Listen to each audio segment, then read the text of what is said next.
টাকা ফিক্স করে এসে বয়ান করাটা কতটা জায়েজ? ভাই এটা তো আমি দেখি নাই প্রশ্নটা, দেখলে হয়তো উত্তর দিতাম না। বলে উত্তর কেন দিতেন না? কারণ হলো এই সমস্ত প্রশ্নের অনেক লম্বা কথা উত্তর দিতে হয়, আমার সময় নেই। তারপরে সংক্ষেপে বলি যে যে কাজে টাকা নেওয়া জায়েজ সে কাজে চুক্তি করাও নাজায়েজ হলে নেওয়াও জায়েজ হবে না, চুক্তি করাও কি হবে না, জায়েজ হবে। মৌলিকভাবে ওয়াজ মাহফিলে আসার আগে টাকার চুক্তি করা, না দিলে ঝগড়াঝাটি করা, এটা কোনো আলেমের, ইসলাম প্রচারকের শান হতে পারে না। রাসূল আকরাম সাল্লাল্লাহু আলাইহি সাল্লাম তো দিন প্রচার করতে গিয়ে মাইর খাইছেন। আপনারা তো আমাদেরকে একটু ভাত তরকারিও দেন ভালো ভালো, আলহামদুলিল্লাহ, আবার পয়সাও দেন, সেখানে চুক্তি করতে হবে কেন? কিন্তু মুশকিল হলো চুক্তিটা আসলে অনেক সময় সাদে করে না। আমি চট্টগ্রামে এক জায়গায় গেছি, অনেক ভেতরে, মাহফিল টাহফিল সব শেষ করে আমার এসে বাসে উঠে মশালা দিয়ে হুজুর যান।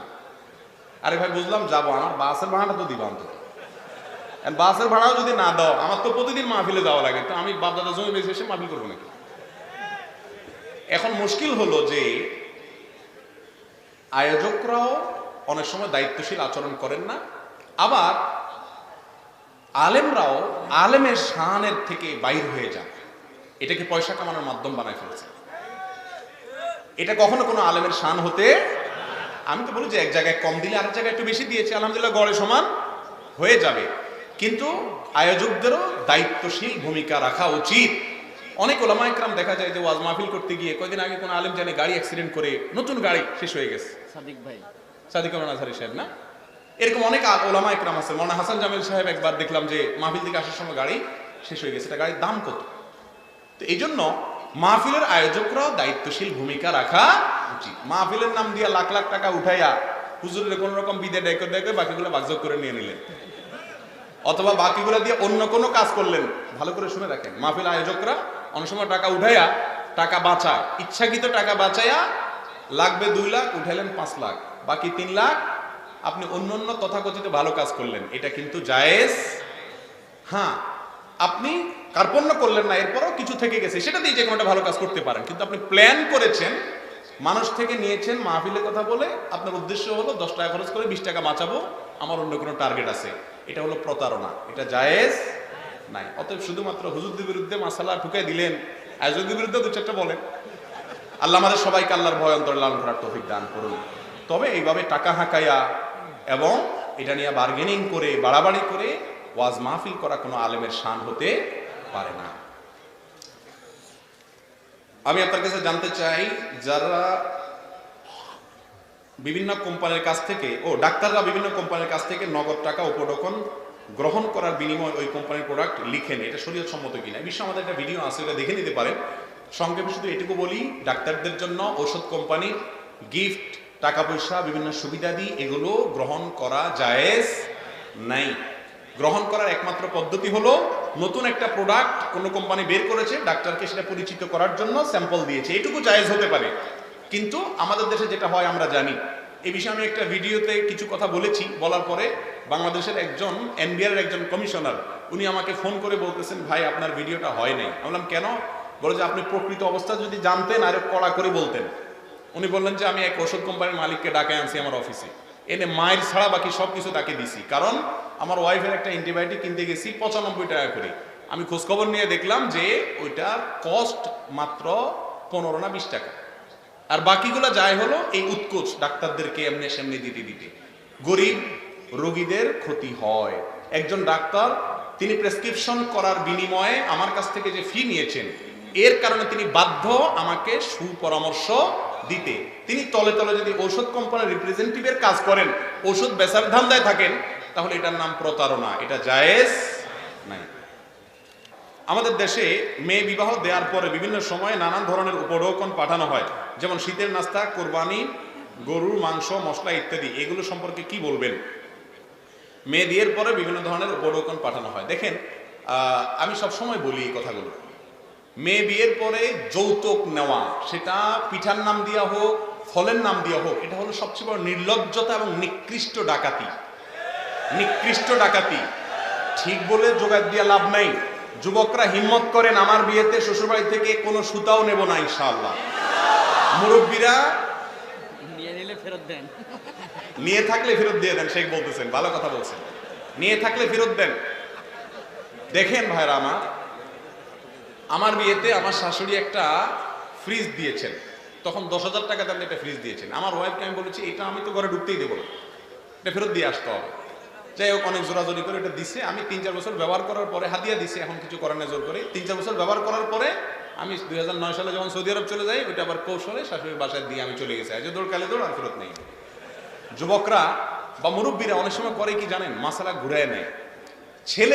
মেয়ে যখন বিয়ে দেয় তখন এই মাসালাগুলো খুব ভালো করে বলে, হুজুরের ভিডিওটা খুঁজে দেখায়, ভাই সাহেব দেখেন তো কি বলছে হুজুরে।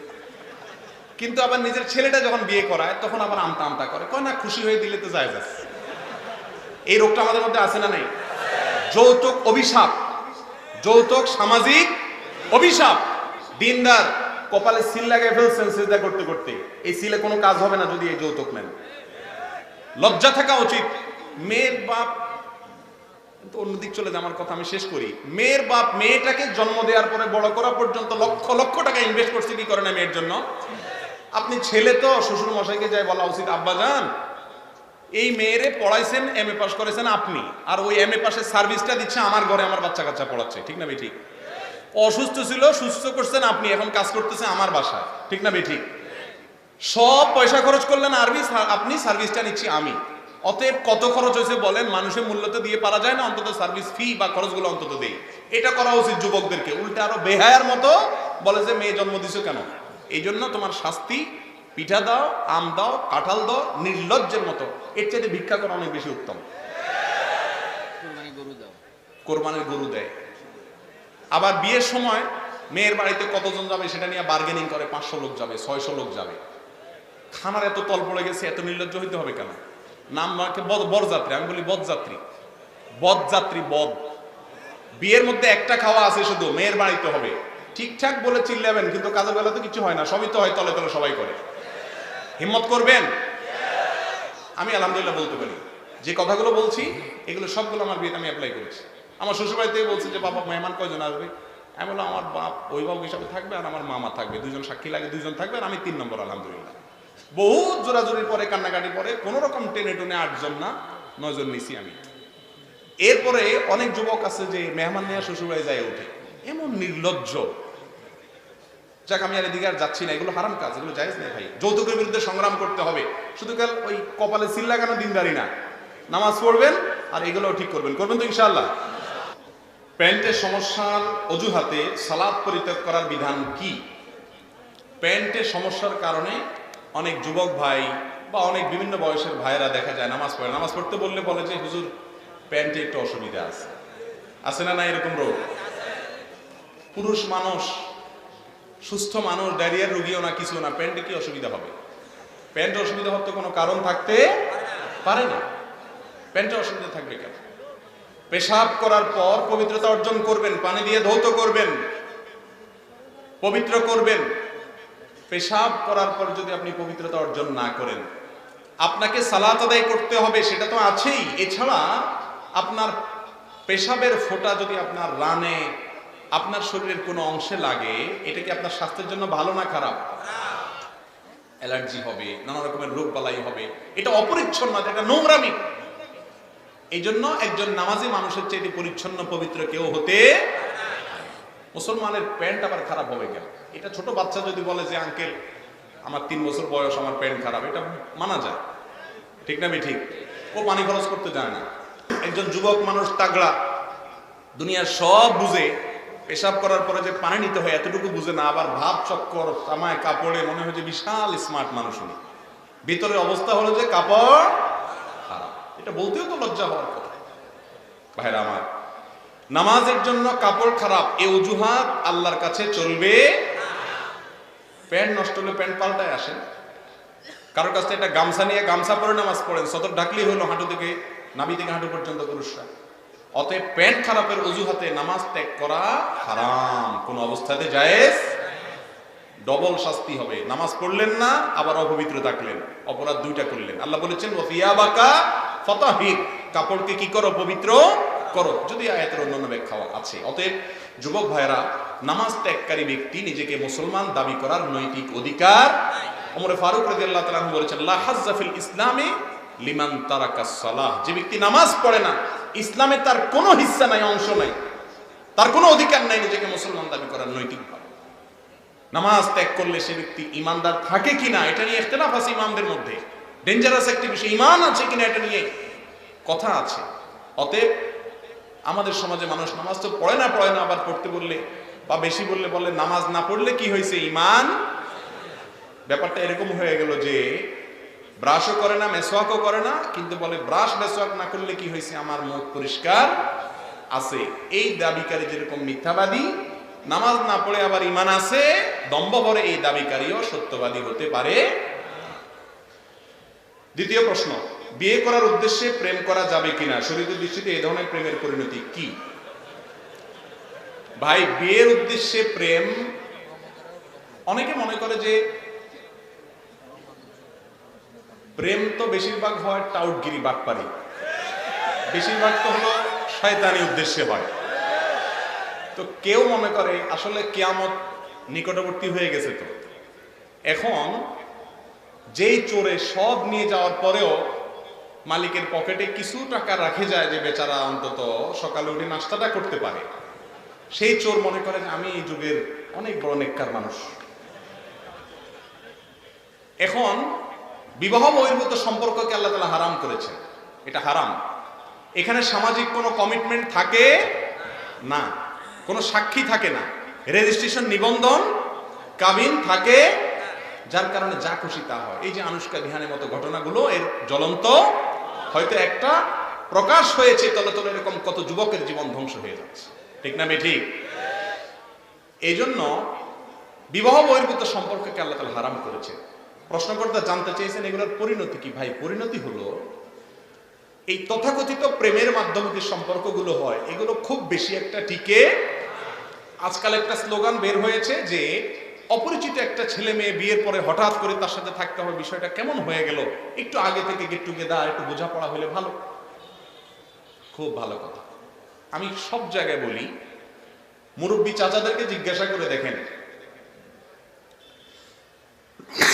30-40 বছর আগে যারা বিয়ে করেছে, আজকালকার মতো এই তথাকথিত অবৈধ প্রেমের কোনো অস্তিত্ব তখন খুব একটা ছিল? চাচাদেরকে জিজ্ঞাসা করেন, চাচিদের সাথে তাদের সম্পর্ক যত নিবিড় ছিল, ভালোবাসা যত গভীর ছিল, এখন এই লুতুপুতু প্রেমের নামে অবৈধ সম্পর্ককারী যুবকদের স্ত্রীদের সাথে এই সম্পর্ক। সেদিন পত্রিকা দেখলাম প্রতিদিন 39টা করে বিবাহ বিচ্ছেদ হচ্ছে, তালাক তরতর করে বাড়ছে, পরিবারগুলো ভেঙে খান খান হয়ে যাচ্ছে, মহারণা 10 লাখ ধরে যাতে তালাক না হয়, ঠিক না ঠিক? তাহলে অবৈধ সম্পর্ক আর গেট টুগেদার এটা পরিবারে শান্তি আনতে পারে। যারা নাটক সিনেমাতে সারাদিন আপনাদেরকে প্রেমের অভিনয় করে শিখায় কিভাবে প্রেম করতে হয়, কিভাবে প্রেমকে জয় করতে হয়, বাবা মা সমাজ সবার বিরুদ্ধে গিয়া হইলেও পালায় যাইতে হয়, মাইদ্যর খায়া হইলেও প্রেমে জিততে হয়, এই ট্রেনিং যারা দেয় ওই লোকগুলোর ব্যক্তিগত জীবনে, পারিবারিক জীবনে দেখেন এগুলোর বেশিরভাগই 10টা-12টা করে বিচ্ছেদ, ঠিক না ঠিক? বোঝা গেল যে অবৈধ সম্পর্কের মাধ্যমে হারামে আরাম আসতে পারে। এখন মুশকিল হলো, ওই যে পকেটে 10 টাকা রেখে যাওয়া চোর মনে করতেছে আমি তো ভালো চোর। এখন প্রেম করে সব করে প্রতারণা, এই জন্য যে পাক্কা বিয়ের নিয়তে প্রেম করে সে মনে করে আমার নিয়ত তো ভালো।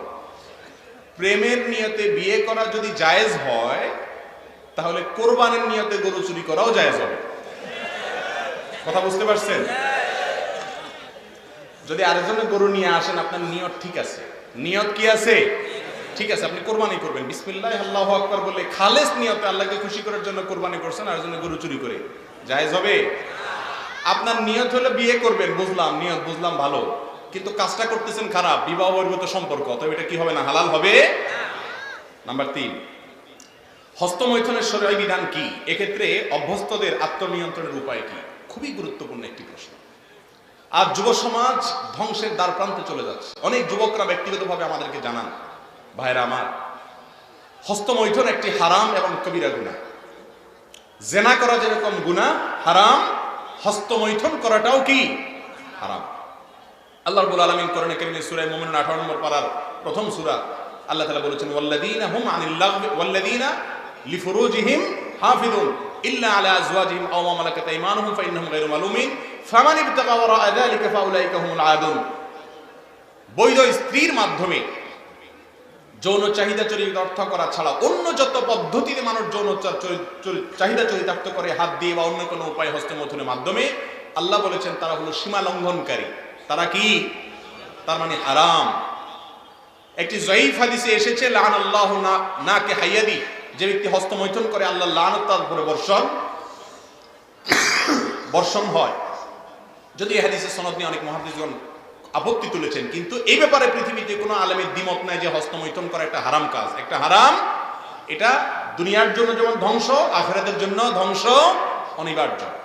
মুশকিল হলো এই নেশা থেকে বাঁচতে পারে না যুবকরা। বাঁচার জন্য কয়েকটা পরামর্শ। নাম্বার 1, হস্তমৈথুন থেকে বাঁচার জন্য সবচেয়ে কার্যকর হলো যে সমস্ত হারাম জিনিস দেখার কারণে হস্তমৈথুনের আগ্রহ জাগ্রত হয় সেগুলো দেখা বন্ধ করা। সেগুলো দেখা বন্ধ করা। এগুলো আপনার আখিরাতকে ধ্বংস করবে, আপনার দুনিয়াকে ধ্বংস করবে। এগুলো থেকে সরে আসার জন্য হিম্মত লাগে, সৎ সাহস লাগে। মোবাইলটাকে ফরম্যাট দিয়ে দেন, ফেসবুক আইডিটি অ্যাক্টিভ করে দেন, ইউটিউব অ্যাপ রাখেন না মোবাইলে। অর্থাৎ যেই সমস্ত জায়গাতে হারাম জিনিস দেখে আপনি হস্তমৈথুনের দিকে অগ্রসর হন, সেগুলো দেখা কি করতে হবে? বন্ধ করতে হবে। নাম্বার 2, হস্তমৈথুন সাধারণত নির্জনতা ছাড়া হয়। যথাসম্ভব নির্জনতা অ্যাভয়েড করতে হবে। যথাসম্ভব নির্জনতা কি করতে হবে?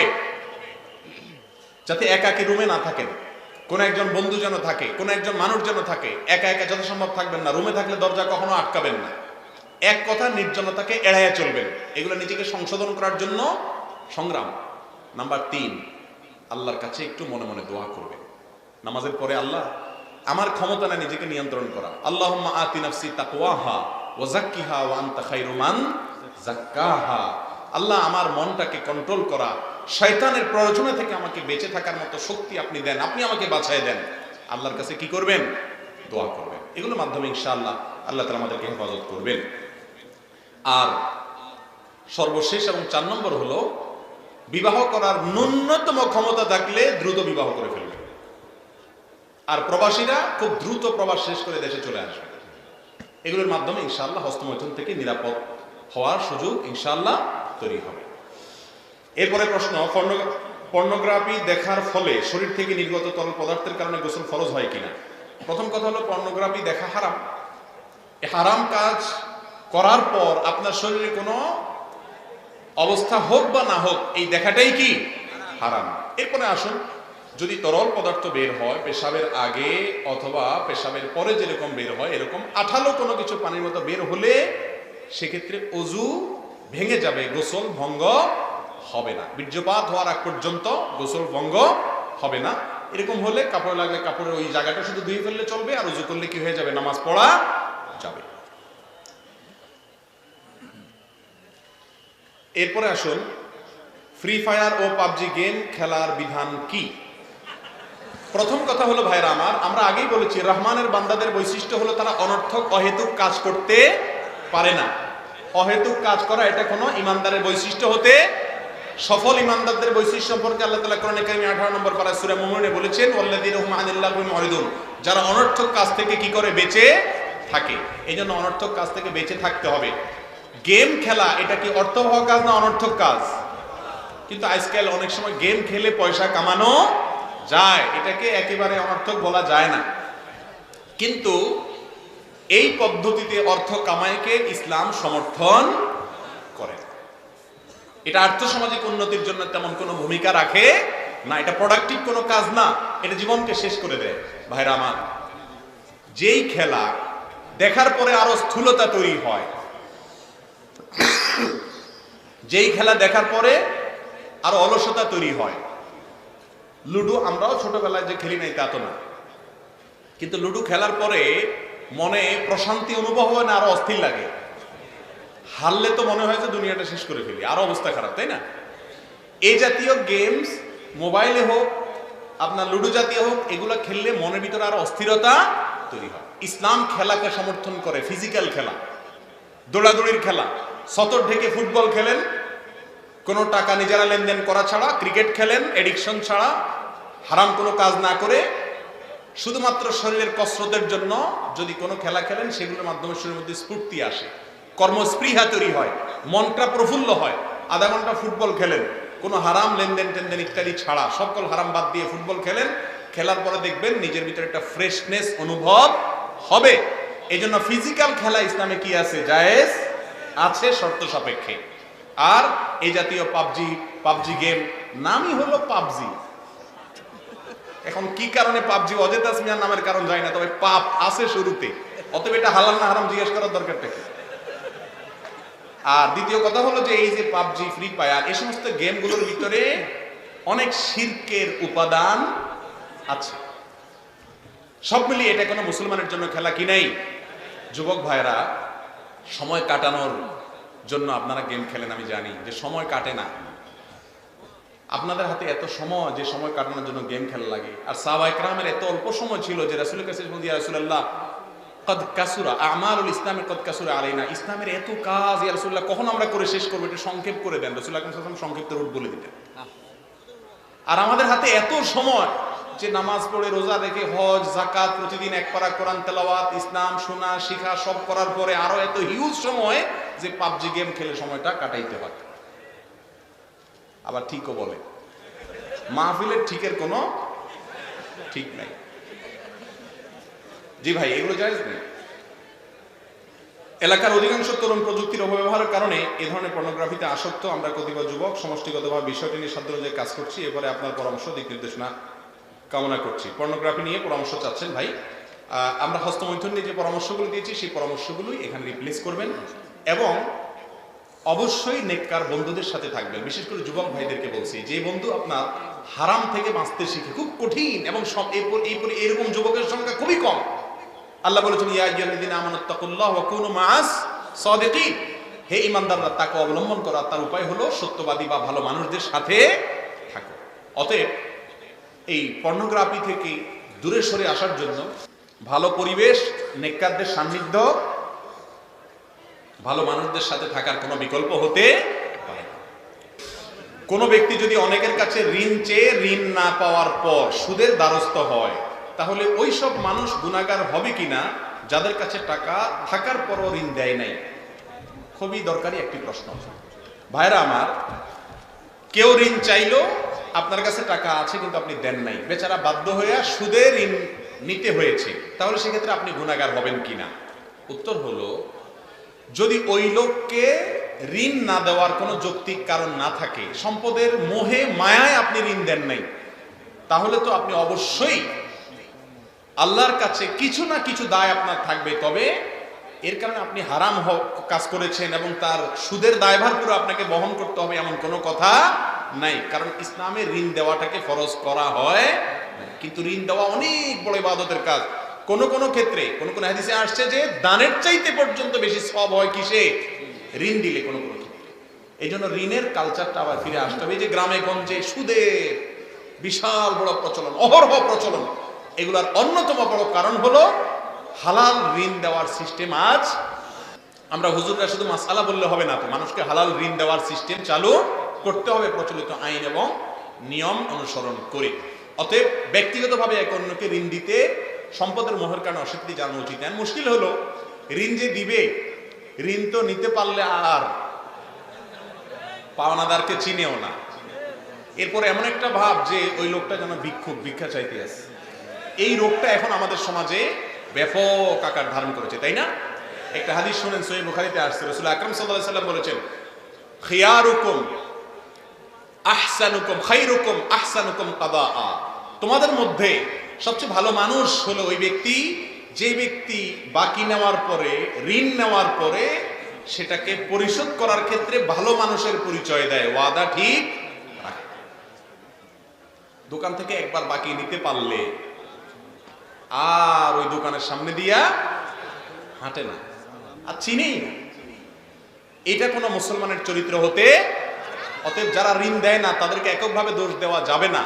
ঋণ নেওয়ার পরে টালবাহানা করা, মাতলুল গানিয়ে জুলমুন, নবীজি বলেছেন যার দেওয়ার সামর্থ্য আছে তারপরে ঘোরাঘুরি করে, এটা আরেক অবিচার।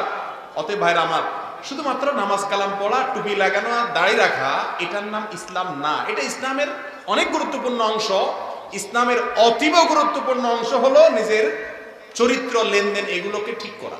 অতএব ঋণ নিলে সময় মতো পরিশোধ যে করে তাকে নবী যে বলেছেন যে খাইরুকুম, সে তোমাদের মধ্যে উত্তম, আহসানুকুম কাদাআ। বিধায় শুধুমাত্র যে ঋণ দেয় নাই তাকে এককভাবে দোষ দেওয়া যাবে না। যারা ঋণ নেন তারাও পরিশোধ করার মানসিকতা থাকতে হবে। যিনি ঋণ দেন তিনিও সাগ্রহে ঋণ দিতে হবে। আর ঋণে টাকা উঠবে কি উঠবে না এটা নিয়ে যদি ভয় থাকে, ইসলামী অর্থনীতিতে ঋণদাতার জন্য গ্রান্টার হিসাবে বন্ধক রাখার পদ্ধতি চালু করেছে ইসলাম।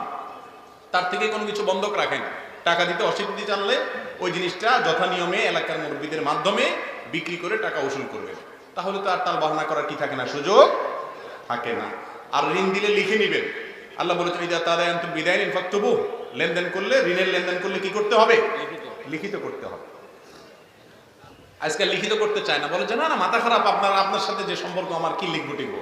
এরপরে ভেজাল লাগলে এবার দৌড়দৌড়ি শুরু হয়। কোরআনের সবচেয়ে বড় আয়াত লেখা, সবচেয়ে বড় আয়াত হলো এই সম্পর্কে কোরআনে ঋণ লেখার ব্যাপারে। উপযুক্ত বয়সে ছেলে মেয়েকে বিবাহ না দিলে, এর ধরুন ছেলে মেয়ে কোনো অপরাধ করলে তার জন্য অভিভাবক দায়ী থাকবেন কিনা?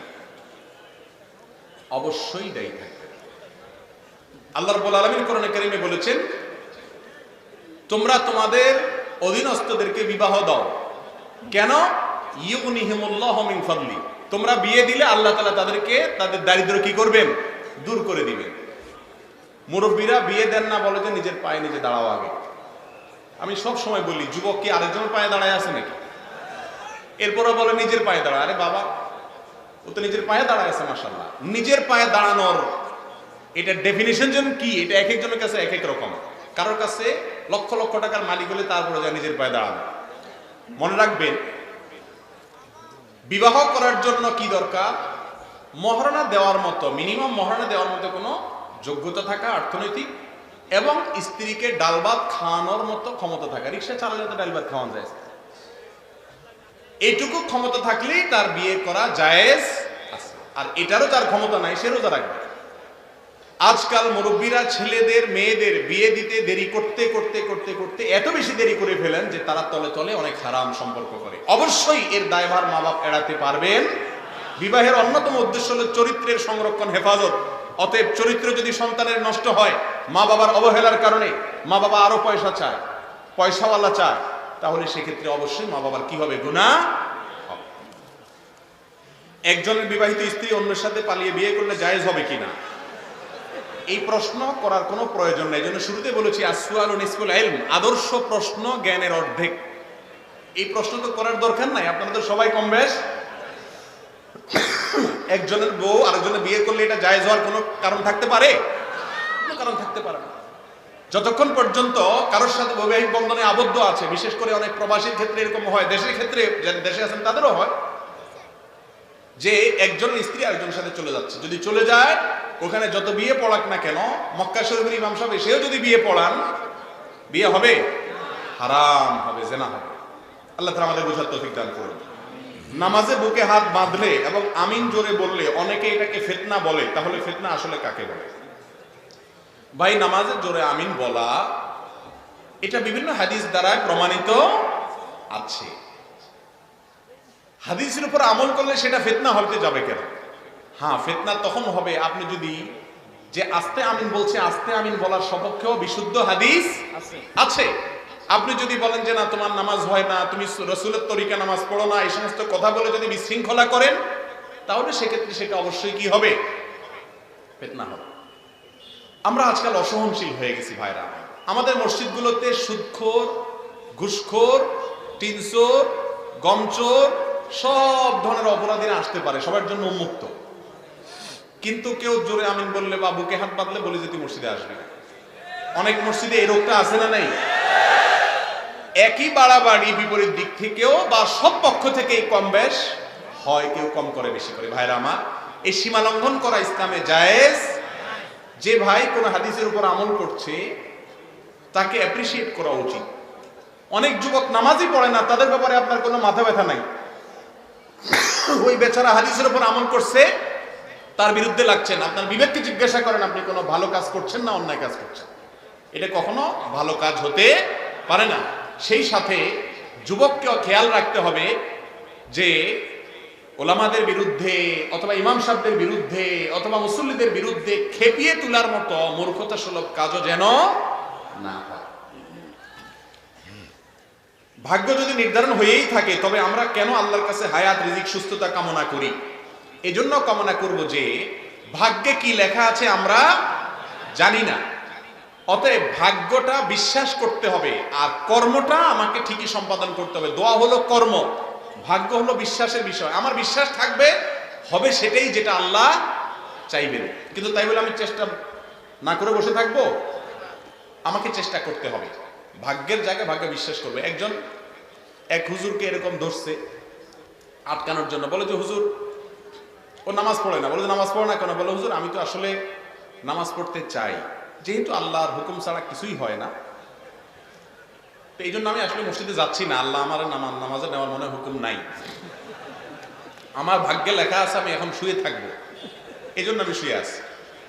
হুজুর বেচারা তো কোনো জবাব দিতে পারে নাই, নামাজের টাইম হয়েছে, চলে গেছে। পরে সকালবেলায় ও যখন উঠে প্যান্ট শার্ট পরে হাঁটা দিচ্ছে, কলার ধরছে, কয় চান্দু কই যাস? কয় অফিসে যাই। কয় শো, আল্লাহ তাআলা তোরে খাওয়াবে না ইনশাআল্লাহ। আল্লাহর প্রতি এত বিশ্বাস তোর যে আল্লাহর কথা হুকুমের বাইরে কিছুই হয় না, তুই শুয়ে থাক, আল্লাহর হুকুমের বাইরে কিছুই হবে না। তো বোঝা গেল যে এগুলো সব সুবিধাবাদী কথাবার্তা। ভাগ্যের ভালো মন্দ সবকিছু আল্লাহর নিয়ন্ত্রণে, ঠিক আছে, কিন্তু আমাকে সেই আল্লাহই বলেছেন কি করতে? ফাইদা কুদিয়াতিস সালাতু ফান্তাশিরু ফিল আরদি ওয়াবতাগু মিন ফাদলিল্লাহ, আল্লাহর রিজিক তালাশ করো। আর হাদিসে আসছে দোয়ার মাধ্যমে আল্লাহ তাআলা কিছু কিছু ভাগ্য পরিবর্তন করেন। এই জন্য দোয়া এবং চেষ্টা ঠিকই চালাতে হবে। মহারণা আদায় না করে অনেক দাদা দাদিরা বয়সী হয়ে মারা গেছেন, তাদের উপরে শরীয়তের হুকুম কি? মহারণা পরিশোধ করে যেতে হবে। স্ত্রীর মহারণা ছাড়া যদি কেউ মৃত্যুবরণ করেন, কিয়ামতের দিন সেই স্ত্রী তার বিরুদ্ধে বাদী হয়ে আল্লাহর কাছে মামলা করবে, কারণ এটা তার পাওনা অধিকার আদায় করেন না আপনি। এজন্য যদি ময়মুরব্বী মারা যেয়ে থাকেন, নাতি হিসাবে আপনার মায়া হয়, হারে আমার দাদা দিছে না দিছে, তো মহারণার ওই টাকাটা দাদার পক্ষ থেকে দান করে দিবেন অথবা দাদির পক্ষ থেকে দান করে দিবেন, যেন আল্লাহ তাআলা তাকে কি করে? মুক্ত করে দেয়। বাকি তাদের কি অবস্থা হয়েছে না হয়েছে, তারা কেউ কাউকে মাফ করে দিচ্ছেন কি দেন, তাদের ব্যাপার। আপনি নাতি হিসাবে নিশ্চয়ই দাদা দাদির মহারণা 10 টাকা 20 টাকার বেশি ছিল না, তো 20 টাকা দান করা কোনো ব্যাপার না, তো খুব সহজে দাদা দাদিকে মুক্ত করতে পারবেন ইনশাআল্লাহ। আজ বাংলাদেশে এত সমস্যা হওয়ার পরেও সকল আলেমরা কেন ঐক্যবদ্ধ হচ্ছেন না? ভাই, আলেমরা বেশিরভাগ বিষয়ে ঐক্যবদ্ধ আলহামদুলিল্লাহ। বাংলাদেশে 6 ওয়াক্ত নামাজের কথা বলা আলেম আছে কোনো? জোহরের নামাজ 6 রাকাতের পক্ষে কোনো আলেম আছে? শুধুমাত্র অনৈক্যগুলোকে অনেকে বড় করে দেখায়। আমি যে দেখি যে 99% বিষয়ে সবাই এক। অমিলের বিষয়গুলো বেশি না কম? কম। এই কমটাও দূরত্বটা কমে যাবে। আপনাদের একটা দায়িত্ব আছে, আর সবচেয়ে বেশি দায়িত্ব হলো ক্যামেরা আলাদা বলবো। কোথায় আমি কি ওয়াজ করলাম না করলাম, আমি কারণ নামও নেই নাই, ইশারাও দেই না, আমার মাথায়ও নাই, ভিডিও কাইটা তার সাথে লাগাই দিলেন। কাজটা কি হালাল না হারাম? সবচেয়ে ওয়াজ বেশি শুনে ক্যামেরাওয়ালারা।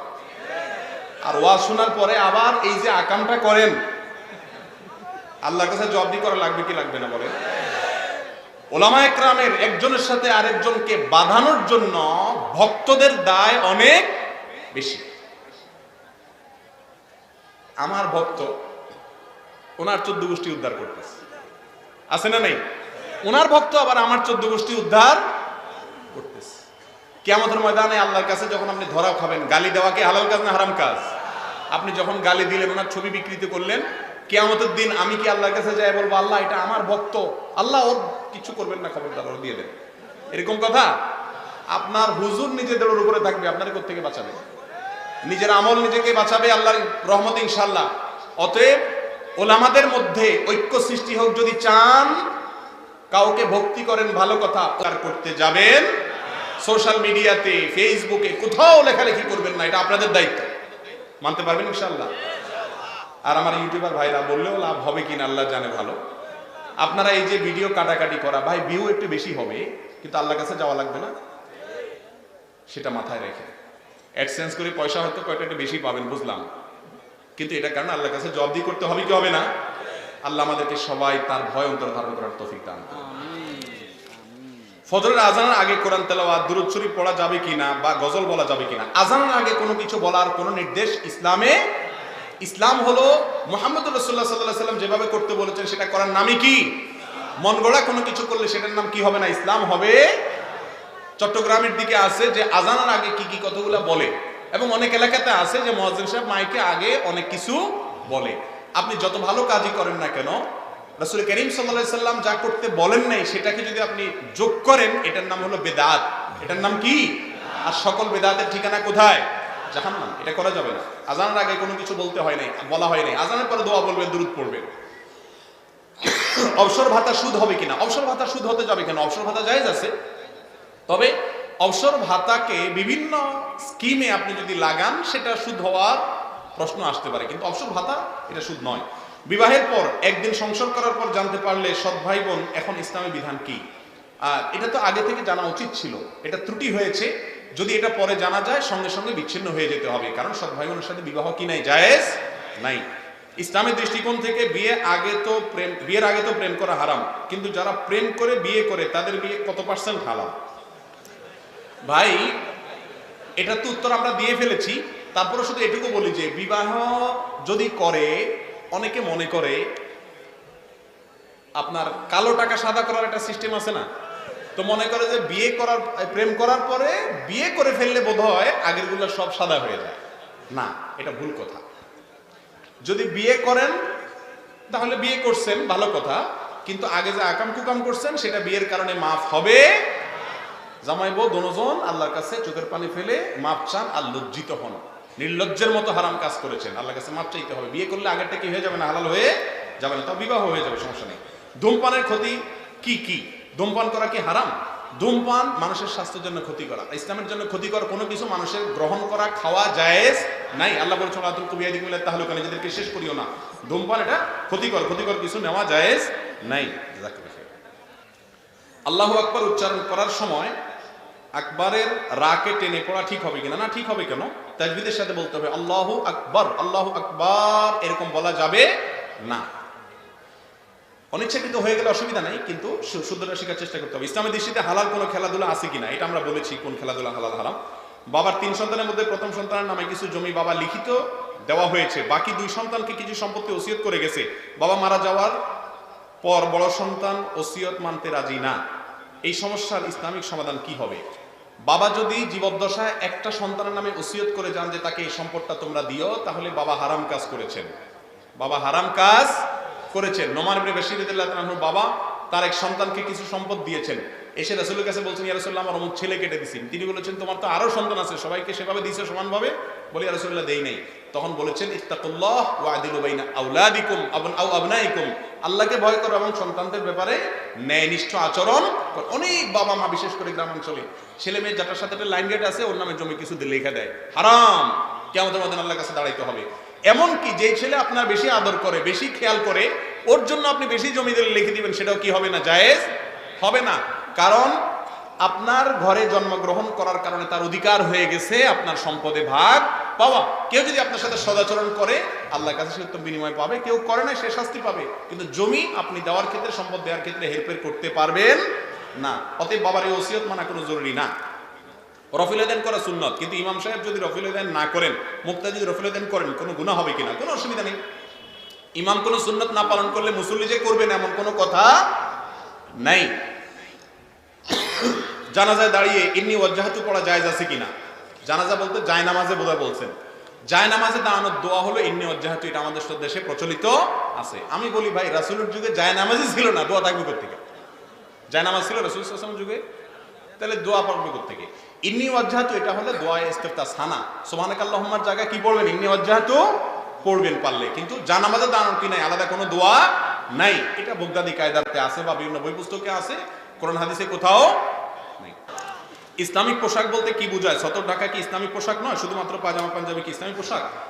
পোশাক সম্পর্কে জানতে হলে ডক্টর খন্দকার আব্দুল্লাহ জাহাঙ্গীর রাহমাহুল্লাহ রচিত পোশাক, পর্দা ও দেহসজ্জা। দেহসজ্জা, এই বইটা কিনবেন। এত চমৎকার একটা বই, সবাই পড়া উচিত।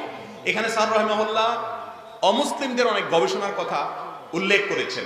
সংক্ষেপে শুধু এটুকু বলি, ইসলামী পোশাক বলতে বিশেষ কোনো টাইপের পোশাক নাই। এই যে জুব্বা পাঞ্জাবি পরছি আমরা, এগুলো কোনো ইসলামী পোশাক বলতে কোনো কিছু না। ইসলামী পোশাকের কিছু ড্রেস কোড দেওয়া আছে, যেমন পুরুষরা মেয়েদের মতো পোশাক পরবে না, সতর ঢাকে এরকম পোশাক পরবে, অমুসলিমদের মার্কা বহন করে এমন কোনো পোশাক পরবে না। আজকাল দেখবেন পাঞ্জাবির সাথে ওড়না পাওয়া যায়, আছে কিনা নাই? ওড়না থাকবে মেয়েদের, অতএব পাঞ্জাবির সাথে ওড়না থাকলে এটা কি নাই? জায়েজ নাই, এটা মেয়েদের থাকবে। এখন মেয়েদের পাঞ্জাবিতে ওড়না থাকে না, পাঞ্জাবিতেও না কি বলে এদের জামাতে ওড়না থাকে না, ওড়না চলে আসছে কাদের? পুরুষের পাঞ্জাবিতে। শয়তানে এটারটা ওইটা লাগিয়ে দিছে, তো এটা জায়েজ নাই। কিন্তু বিশেষ কিসিমের পাঞ্জাবি, ফাড়া, গোল, জুব্বা, এরকম কোনো নির্দেশনা ইসলাম দেয় নাই। শার্ট প্যান্ট পরেও একজন মানুষ ইসলামী পোশাক পরতে পারে, যদি ওই শর্তগুলো সে পালন করে চলে, টাকুন নিচে যেন না যায়। মেয়েদের ক্ষেত্রে পুরুষের সাদৃশ্য হবে না, বাজে মেয়েদের কোনো মডেলদের কোনো অনুসরণ করবে না, এবং পর্দা পশিদা থাকে এরকম পোশাক পরবে, অতিরিক্ত পাতলা পোশাক পরবে না। এ হলো ইসলামের ক্ষেত্রে পোশাকের ক্ষেত্রে ড্রেস কোড। গোসল করার পর যদি তার মনে পড়ে গোসলের প্রথম দুইটা ফরজ তিনি আদায় করতে ভুলে গেছেন, পরবর্তী মনে পড়লেও কুলি করে এবং নাকে পানি প্রবেশ করলে তার গোসল ফরজ হয়ে যাবে কিনা? হয়ে যাবে, তারতিব রক্ষা করা জরুরি না। গোসল করে ফেলছেন, শরীরে পানি দিয়ে ফেলেছেন, পরে কুলি করছেন, নাকে পানি দিচ্ছেন, কোনো অসুবিধা নাই, হয়ে যাবে। অনেকে বিয়ের বিধান, দ্বিতীয় বিয়ের বিধান কি? দ্বিতীয় বিয়ে সামর্থ্যবান পুরুষের জন্য জায়েজ আছে, যদি বউয়ের মারধর ইত্যাদি সামলানোর ক্ষমতা থাকে, আর সবচেয়ে বড় কথা হলো যদি ইনসাফ করার ক্ষমতা থাকে। বিয়ে দুইটা তিনটা করবেন, একটারও খোঁজ খবর নেবেন না, এটা জায়েজ নাই। আল্লাহ তাআলা বলেছেন ফাইন খিফতুম আল্লা তাআদিলু ফাওয়াহিদা, আপনি একাধিক বিয়ে করলে স্ত্রীর অধিকার আদায় করতে পারবেন কিনা সেই ক্ষমতা যদি আপনার না থাকে, ভয় হয়, তাহলে আপনার জন্য একটা করা জায়েজ, দুইটা করা জায়েজ।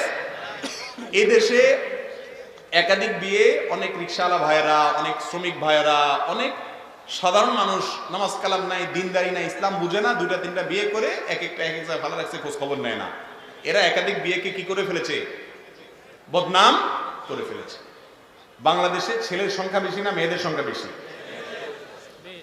মেয়েদের সংখ্যা বেশি, বেশি মানে অনেক বেশি। অতএব যদি একাধিক বিয়ে অ্যালাউড না হতো ইসলামে, তাহলে তো সব মেয়ের বিয়ে হতো। তবে হ্যাঁ, এক্ষেত্রে অবশ্যই যথাযথ নিয়ম অনুসরণ করতে হবে। অনেকে কাজের মেয়ে অথবা বান্ধবী বা দীর্ঘদিন সম্পর্ক রেখে যোগাযোগ করে, দেখা করে, মোবাইলে কথা বলে, একসাথে রিক্সায় ঘুরে এরপরে দ্বিতীয় বিয়ে করলে জায়েজ হবে কিনা? এটা কেমন প্রশ্ন হলো ভাই? এটা তো আমরা বলেছি, বিবাহ বহির্ভূত সম্পর্ক হালাল না হারাম? হারাম। বিয়ে বহির্ভূত সম্পর্ক করলেন, এক হারাম কাজ করলেন, আবার বিয়ে করবেন ওয়াদা দিয়েছেন, আবার সে ওয়াদা খেলাপ করেছেন, আরেক হারাম কাজ করেছেন। কাম কয়টা করেছেন? হারাম দুইটা করেছেন। ইসলামী নাটকে কিছু কিছু ক্ষেত্রে ব্যাকগ্রাউন্ড মিউজিক ব্যবহার করতে হয়, জানতে চাই তা জায়েজ আছে কিনা? ভাইরা আমার, কোন নাটকে যদি ইসলামের কথাও বলে কিন্তু সেখানে উন্মুক্ত নারীকে প্রদর্শিত হয়, মিউজিকের ব্যবহার হয়, সেখানে ইসলামের যত কথাই বলা হোক না কেন সেটা আসলে ইসলামী নাটক হতে পারে না।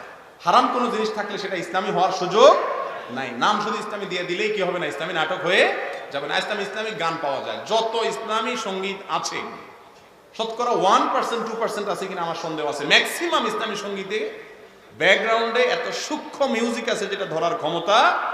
আমি নিজে অনেক সময় এক দুটা শুনে শেয়ার টেয়ার দিয়ে পরে দেখি যে মিউজিক স্পেশালিস্টরা বলতেছিল ভালো করে শুনে দেখেন, মিউজিক আছে, খুব হালকা মিউজিক দিয়ে রাখছে।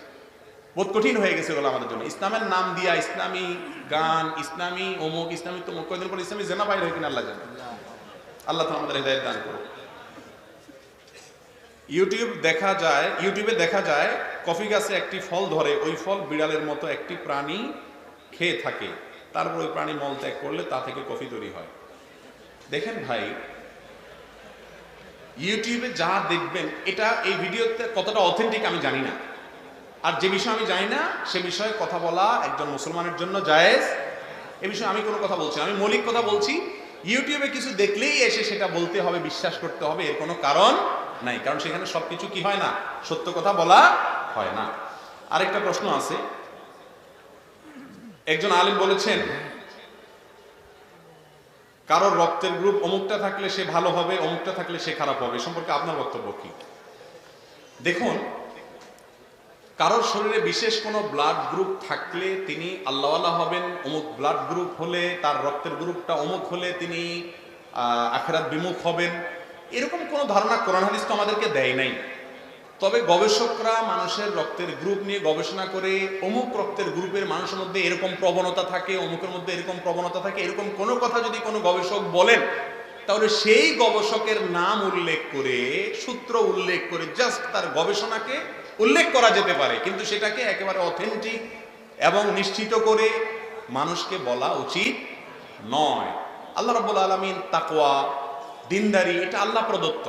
কারোর রক্তের গ্রুপ কিছু হলে, এখন আমি যদি বলি যে অমুক রক্তের গ্রুপ হলে সে আখিরাত থেকে দূরে থাকে, এই বেচারা মনে করবে তাইলে তো আমি যত চেষ্টা করি কাজ হবে না, আমি টানবো জান্নাতের দিকে, আমার রক্তের গ্রুপে আমাকে জাহান্নামের দিকে টেনে নিয়ে যাবে।